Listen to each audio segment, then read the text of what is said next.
Hi guys, and welcome to another video. I just thought I'd do a quick update on now I'm into my 4th week of using Sertraline, the SNRI, and that's after increasing my dose from 20 or 25 to 50. There have been a few changes. I felt a little bit more positive in myself, but yes, there's been side effects each time.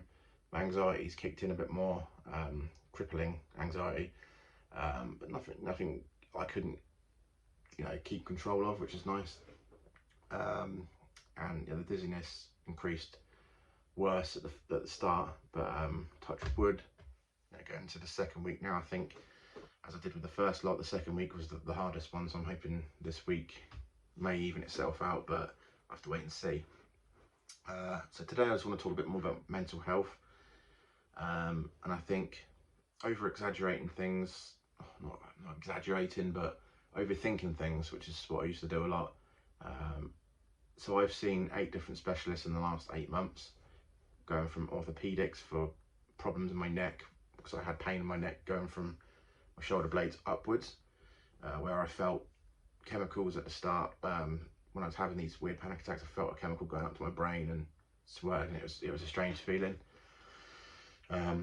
So I've seen orthopedics for that. I've seen ENTs, neurologist, both diagnosed me with PPPD. I've seen general medicine practitioner for testing me for POTS to do with dysautonomia with LongCovid.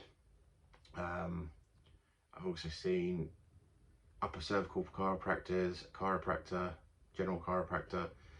I think there's more on the list. I've had MRI scans of my brain and my neck. It's been absolutely nuts. But I think being in this situation, I was generally active all the time, from work to, as people know me now, from a ghost hunting, paranormal investigating, things like that. I was always active. So going from that to not being able to walk straight, your brain, it's really tough. Your brain is basically, so my eyes are heightened, my sight is heightened, because I'm stuck in this fight, flight, fight or freeze situation. So I've got that going on. I had dissociation. It basically feels like you're just in a bubble, and you're not actually living your life. So like the world around you, looking up at the sky, and that feels fake. And it just feels like you're floating behind your body, and your body's just doing what it's doing. It's a pretty frightening feeling, to be honest. So you got that going on. I've had the chest tension, thinking, it feels like it's giving me a heart attack. That's the chemicals, the cortisol building up in there, and doing that sort of thing. But yeah, so mental health takes a massive battering, especially when I didn't know what was going on, and at times where I've overdone it in the past, where I've done more visual stuff or tried to do a bit more walking and things like that. Your body just sort of gave up and was just like, whoa, and you go into this weird like panic attack type thing. It's just horrific. Your head just basically feels like it's dropping to the floor or going to drop off, and your heart goes, and it's not great. But so the main thing throughout all of this, I think, for PPPD is your mental health. You've really got to take care of yourself and your mental health. So do things like breath work, meditation, relax, treat yourself to relaxation, and put yourself in them, in the moments. Don't always think about the condition. Try and keep your mind off it by doing things. For me, it was playing a bit of guitar, writing songs like I used to back in the day, or editing a video, or just doing random things that you can do. Sat down or try and walk about the house, and do more things, and try and keep your mind off it, because again, with the neural circuit dizziness, you're trying to create a new pathway, new neural circuit pathway to counteract the dizzy one that you've got.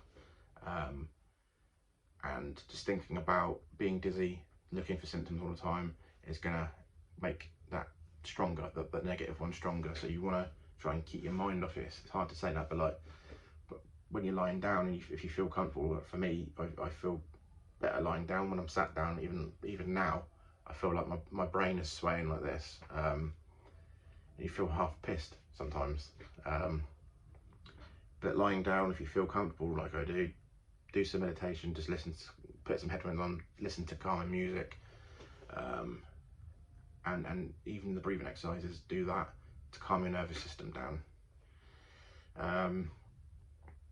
For me, at the start of all this, there was times where part of me was thinking it would be easier if I wasn't here. Wasn't suicidal thoughts.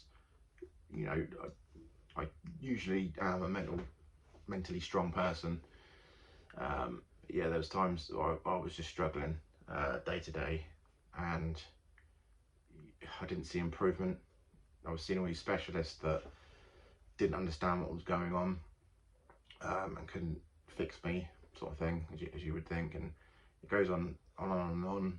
It feels like you're letting people down. You're letting your family down. You're letting your friends down. You're letting your work down, your colleagues, and you just want to be back at work and doing things. But then your brain, your body's doing something completely different, and it's hard to get back on track. So yeah, your health, your mental health just takes a massive battering. So for me, I think it's helped with the breath work. I've also had cognitive behavioural therapy, where I have a video call once a week with a mental health specialist, and it's just nice to talk about things from the past that I've struggled with, whether it be a family member, like for me, that passed, and struggled to deal with at the time.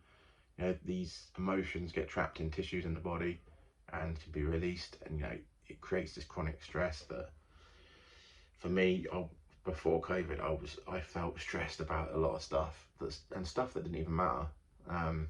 Quite frankly, like, I would stress about things that could be sorted easily and wasn't as much of a problem.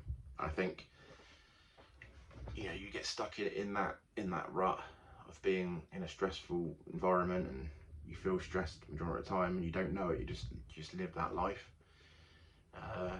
So yeah, I'm doing things differently now, and as I said, it's a gradual line going up. It's not, I have my bad days, so you get a spiky line. You have your bad days, you have your good days, but that's that. And hopefully, guys, in a couple of weeks I will update you again, and hopefully I'll see some improvements. So take care of yourself, and if you want any questions, just put them in the comments below, and I'll speak to you all soon. Fingers crossed.